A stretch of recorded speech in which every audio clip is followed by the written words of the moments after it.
Want to make kombucha at home, but don't have a starter kit? No SCOBY, no starter liquid? No problem! Most people think you need a kit to start brewing, but today, I'm going to show you a secret method to make your own kombucha from scratch, without buying an expensive kit. And trust me, it's way easier than you think. Kombucha is getting super popular, but starter kits can be pricey, and not everyone has access to one. What if I told you that you can grow your own SCOBY at home using just a bottle of store-bought kombucha? Yep, that's right! By the end of this video, you'll be well on your way to brewing delicious homemade kombucha, all from scratch.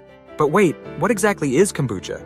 It's a fermented tea that's slightly sweet, fizzy, and packed with probiotics. It's made by fermenting sweet tea with a symbiotic culture of bacteria and yeast, also known as a SCOBY. This living culture eats the sugar in the tea and transforms it into a tangy, refreshing drink.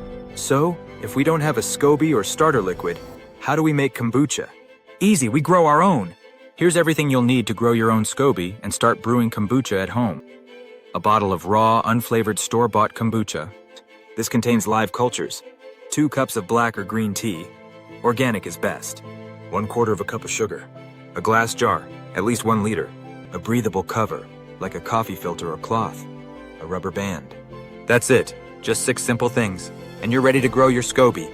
First, brew about 2 cups of tea and dissolve a 1/4 cup of sugar added into it. Make sure the tea is completely cooled before moving on.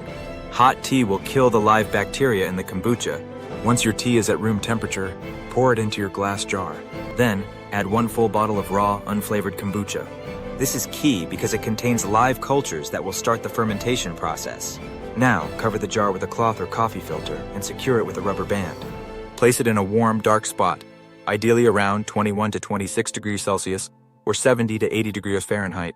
Then, we wait. In about 1 to 4 weeks, you'll start to see a baby SCOBY forming on the surface. After a few weeks, you should have a thick, rubbery-looking SCOBY floating on top. This is your homemade kombucha starter. Now you can use it to brew your first real batch of kombucha. But wait! Before you go, here are 3 pro tips to make sure your kombucha turns out perfect. Use only unflavored, raw kombucha. Flavored ones might not grow a SCOBY. Be patient. If your SCOBY isn't forming, move the jar to a warmer spot.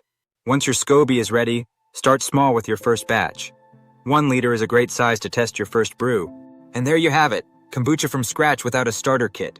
If you found this helpful, hit that like button, subscribe, and drop a comment below if you have any questions. And if you want to learn how to flavor your kombucha for maximum fizz, check out this next video.